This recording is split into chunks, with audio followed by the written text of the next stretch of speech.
Hi, I'm Auntie Dawn. Welcome to my kitchen. Today I'm making mini pumpkin pies.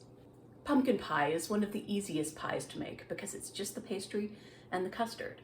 But making a pie is a big commitment. Even if you're using pre-canned pumpkin and ready-made crust and making a 9-inch pie, that's still a lot of pie. And the middle of it is almost all custard with no crust. That is why I make my pies in a muffin tray. So first I prepare the muffin tin. I've got a silicone one here. So I put a tiny bit of oil in each muffin tray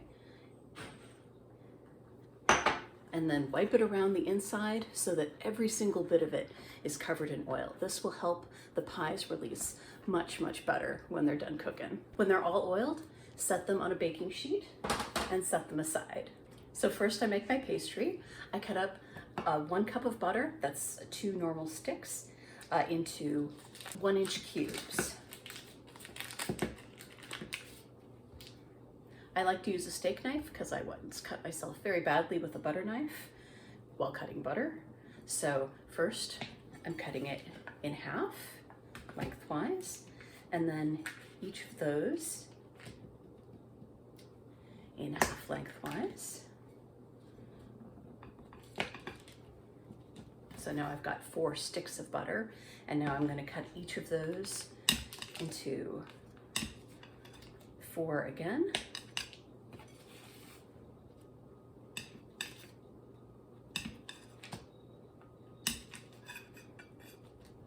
And that is 16 little pieces of butter. So now that I have all of my butter cut up, I'm going to put it in the freezer while I prepare the other ingredients. Now I measure out my flour and salt into the stand mixer bowl. I like to use half and half whole wheat pastry flour and white flour.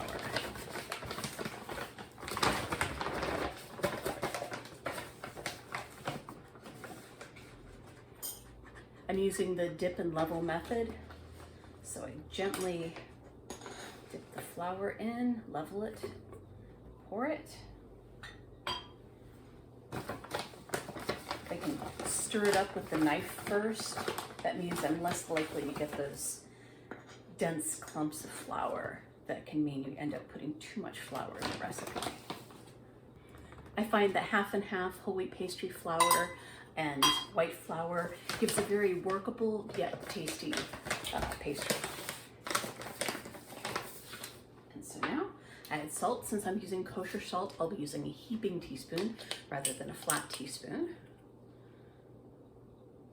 because the flakes in kosher salt means that each little bit of salt takes up a little bit more space. Okay, now I'm going to briefly mix this in the stand mixer. Now I'm going to insert the bowl into the stand mixer and the beater.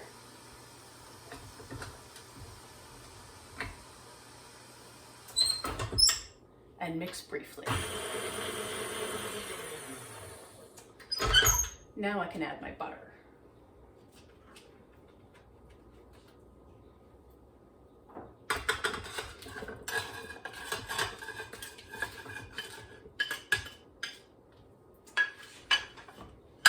Okay, the next very important step is to put a cover over the mixing bowl, otherwise you will get flour and butter everywhere.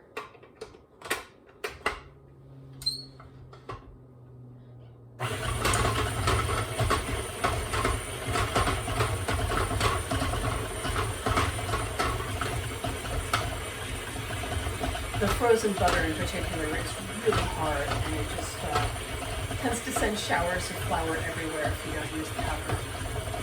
We're getting toward the end of the mixing process here, and you can see that it's a much finer texture than when we started. Now I add the ice water. We're going for between 6 and 8 tablespoons, and the less water you use, the flakier the pastry will be, but the harder to handle it will be.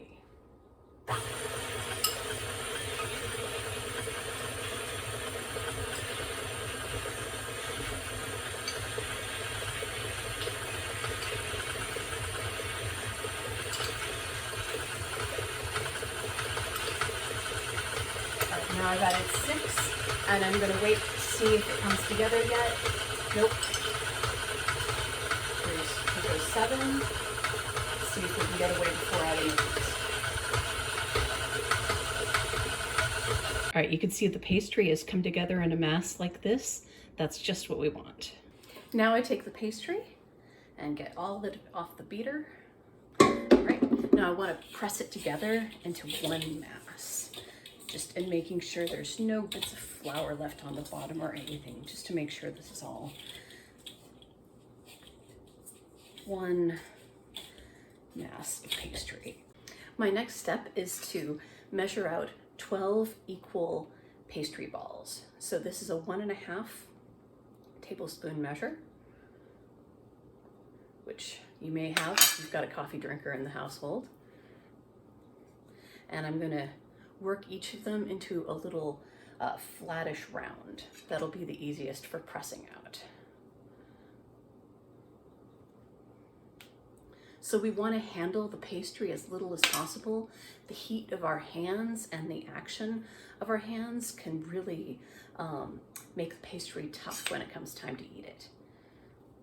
So handle it as little as possible, and if your hands are cold, that's a bonus.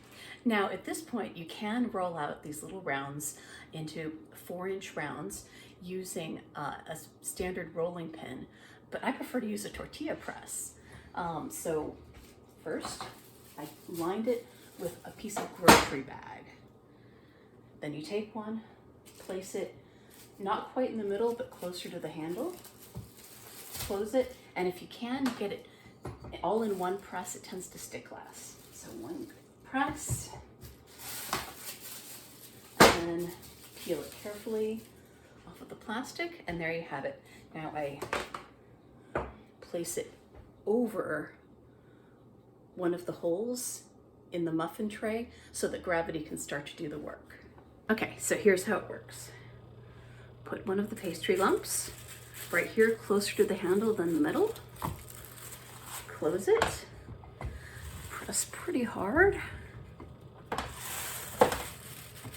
And then peel it up. The next step is to work each pastry round down into its cup. You want to make sure that it gets all the way down into the bottom edge, and then you just work it up so that it comes all the way to the top. Now I can make the custard. So I start with a 4-cup measuring, and then I'm going to add 1 well-beaten egg,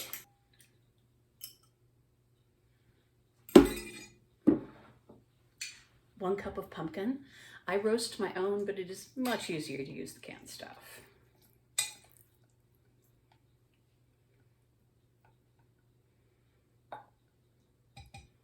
We will get into roasting your own pumpkin in December.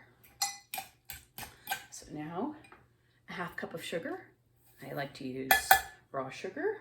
1 cup of cream. I like to use 1/2 and 1/2. But coconut cream also works really well here.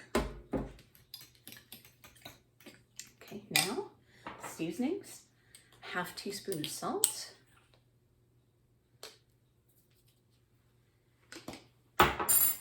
And a heaping teaspoon of pumpkin pie spice.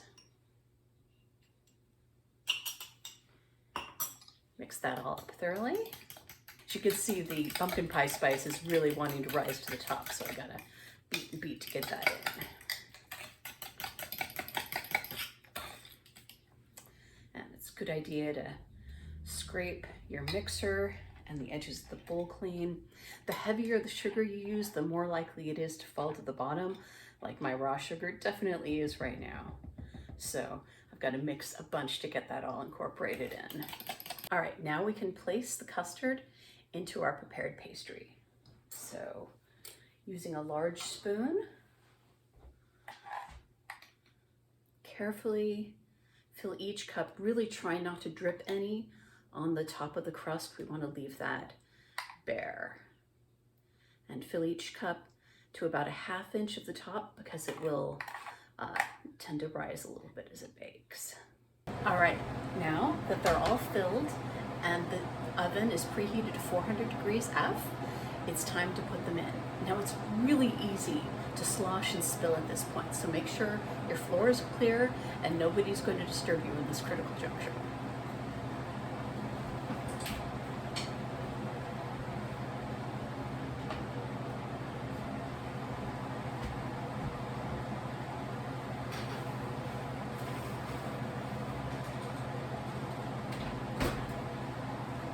They'll need to bake for about a half hour, but I just set a timer for 20 minutes and check them because they can go a little quicker sometimes. 35 minutes of baking later and they are done. You can see they're a little bit domed up, particularly around the outside, and a knife inserted into the center of one of the middle pies should come out clean. Okay, now the pies have cooled to the point where I can remove them from the tray.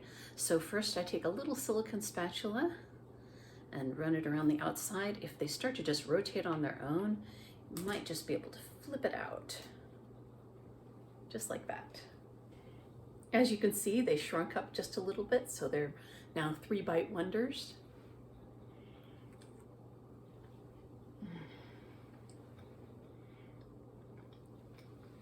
I hope you enjoy these pies as much as I do. See you next time. So I always have some pastry left over, but I put that away, and then it's really easy to make cinnamon crisps or something like that.